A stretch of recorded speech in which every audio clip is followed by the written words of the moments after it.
नमस्कार मैत्रिणींनो, ॲक्टिव्ह मन चॅनलवरती मी सविता पुन्हा एकदा माझ्या नवीन व्हिडिओमध्ये तुमचं खूप खूप स्वागत आहे।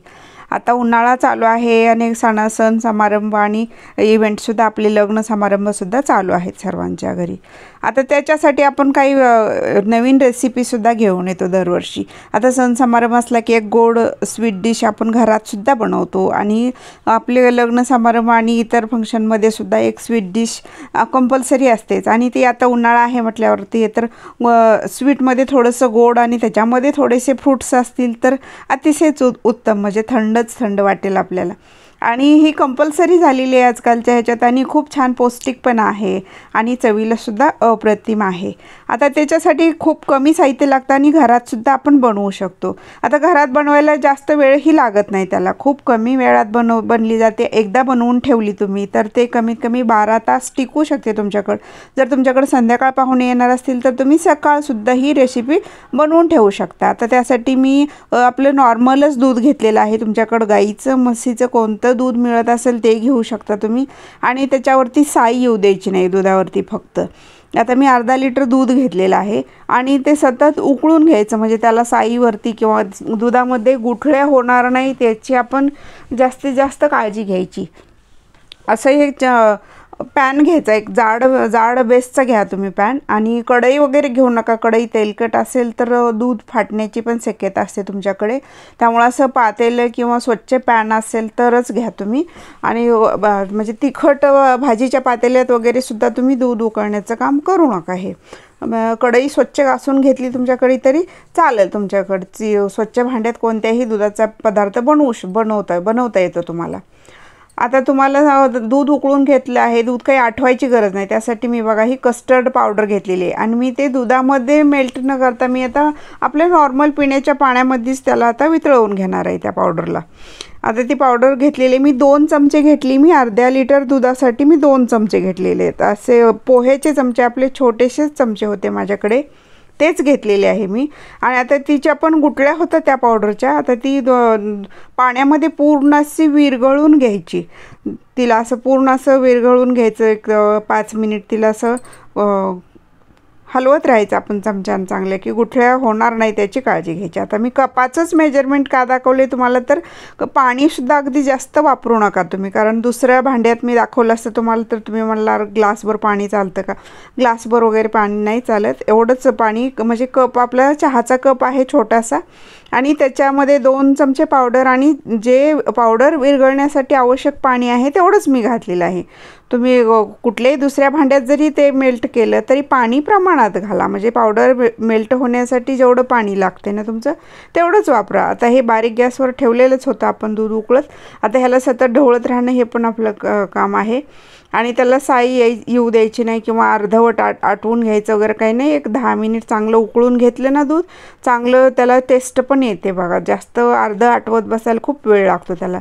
आणि आता ही आपण बनवून घेतलेली कस्टर्ड पावडरची ही लिक्विड बनवले ना, आता ते थोडंसं करून त्याच्यामध्ये ॲड करायचं। एकदम टाकलं तर गुठळ्या पण होण्याची शक्यता असते आणि होतात गुठळ्या, कारण हे खालचं दूध गरम आहे, वरची आपण ते लिक्विड कस्टर्डची मिक्स करतोय ती थंड आहे, त्यामुळं असं हे मी जे हलवते ना त्या माझ्याकडे लाकडी उलथणं आहे, त्या उलथण्यावरती टाकून मी ते पूर्ण दुधामध्ये असं मिक्स करून घेतलेलं आहे।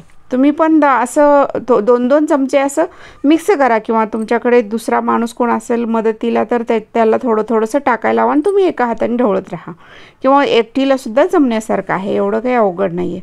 आता हे मेल्ट झालेलं आहे, आता पूर्ण दुधामध्ये मिक्स झालेलं आहे आपले कस्टर्ड आणि त्याला बघा आता खूप छान असा कलर येतो आणि कस्टर्ड दुधामध्ये मिक्स झाल्या दुधाला एक थिकनेसपणा येतो, असा खूप छान असा, म्हणजे आपल्याला म्हणतात ना आपण दूध आठवताना खावा बनवतो तसं त्याला एक थिकनेस येतो आणि एकसारखा येतो, त्याच्यात गुठळी होऊ द्यायची नाही आपण। फक्त एवढं जमलं आपल्याला की तुम्हाला घरच्या घरी फ्रूट कस्टर्ड खूप छान जमल। आता झालं हे, आता पूर्णच आपलं ते कस्टर्ड त्यात मॅच झालेलं आहे, पूर्ण मिक्स झालेलं आहे, एकसारखं झालेलं आहे। आता शेवटी काय करायचं की तुम्हाला गोड किती हवं आहे त्या प्रमाणात तुम्ही साखर ॲड करायची। आता मी एवढी साखर घेतलेली आहे एक छोट्या वाटीच्या अंदाजानं। आता माझं अर्धाच लिटर दूध होतं, तुमच्याकडे दुधाची क्वांटिटी जास्त असेल तर तुम्ही जास्त साखर वापरा आणि कमी असेल तर तुम्हाला म्हणजे किती तुमच्याकडे गोड खाल्लं जातं त्यानुसार तुम्ही बनवू शकता. पिठी साखर वगैरे घातली तरी चालेल किंवा नाही घातली तरी, म्हणजे अशी अख्खी साखरसुद्धा विरघळणारच आहे. थोडे हलवायची आपल्याला मेहनत घ्यावी लागेल. आपण थोडंसं आता अजून आपण असंच हात हलवतच राहायचं त्याच्यामध्ये. त्याच्या पण साखर घातल्यानंतर पण ती खाली चिटकली नाही पाहिजे कुठं. साखर टाकून तसंच ठेवलं तुम्ही तरी पण गुठळ्या होतात त्याच्यात, फक्त गुठळी होऊ द्यायची नाही. आता ते पण साखर अशी हलवत राहायची आपण पूर्ण.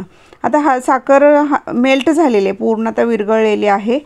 आता त्याच्या पुढची प्रोसेस आहे ती म्हणजे आता बघा, आता ते आपलं तयार झालं का ते ओळखण्याची पण एक ट्रिक असते आपल्याकडे.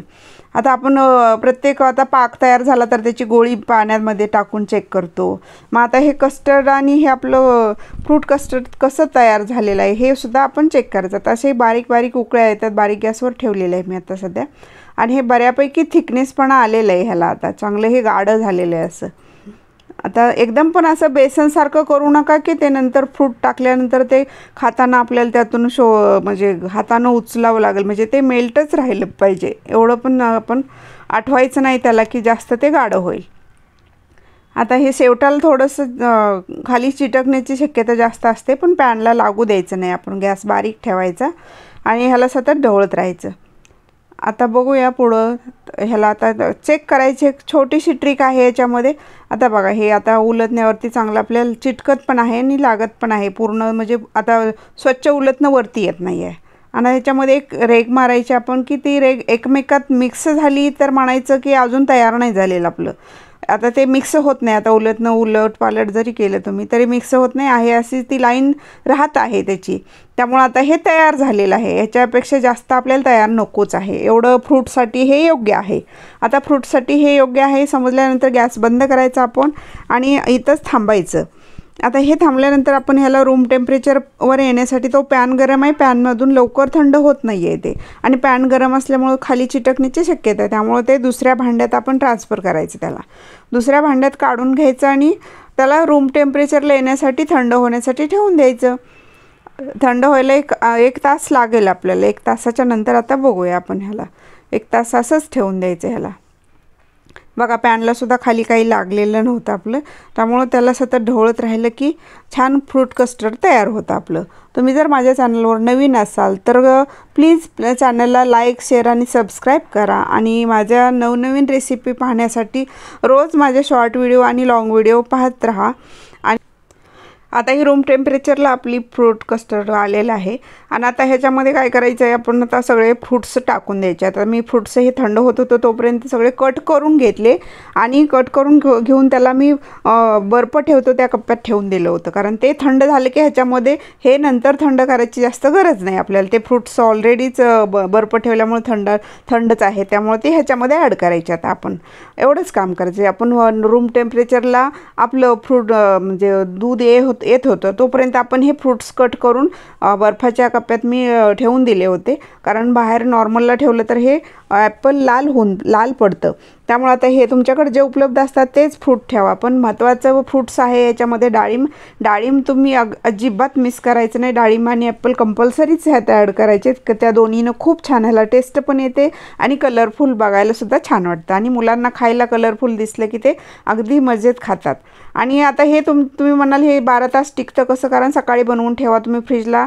तुम्ही फ्रूट नंतर वरून ॲड केले तरी चालतील किंवा एकत्र ॲड करून ठेवलं तरी चालेल, असं काही नाही. वरून डेकोरेशनला सुद्धा तुम्ही वरून थोडेसे फ्रूट्सचे दाणे टाकू शकता, डाळिंबाचे किंवा ॲपलचे तुकडे वगैरे असे टाकू शकता. अगदी पायनॅपलसुद्धा तुम्ही वापरू शकता. फक्त लिंबू आणि मोसंबी, संत्री ॲड करू नका. हे 3 फ्रूट सोडले तर बाकीचे सर्व फ्रूट्स तुम्ही ह्याच्यात ॲड करू शकता. आणि अशी ही फ्रूट कस्टर्ड तुम्हाला कशी वाटली तेही मला कमेंटमध्ये नक्की सांगा.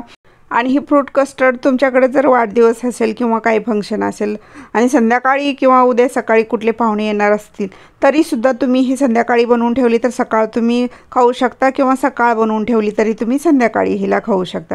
त्यामुळे ही फ्रीजमध्ये 12 ते 13 तास खूप छान राहते. हा माझा स्वतःचा अनुभव आहे. माझ्याकडे नेहमीच मी बनवते.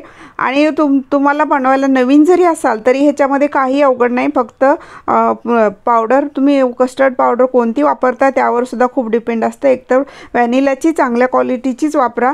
आणि बघा, आता खूप छान अशी कलरफुल आपली हे फ्रूट कस्टर्डची डिश डिश तयार आहे आणि बघा ही खूप छान कलरफुल पण दिसत आहे आणि उन्हाळ्याची अशी थंड थंड रेसिपी खायला अगदी रोज आईस्क्रीम किंवा काहीतरी इतर थंड खाण्यापेक्षा हे असं बनवून खाल्लं तर खूप छान लागतं आणि उन्हाळ्यात खायला तर अप्रतिमच लागतं। ह्याच्यासारखी थंड म्हणजे तुम्ही एक डिश खाल्ली ना खूप असं तुम्हाला ह्यातनं प्रोटीन व्हिटॅमिन तर मिळणार आहे। पूर्ण रेसिपी पाहिल्याबद्दल धन्यवाद।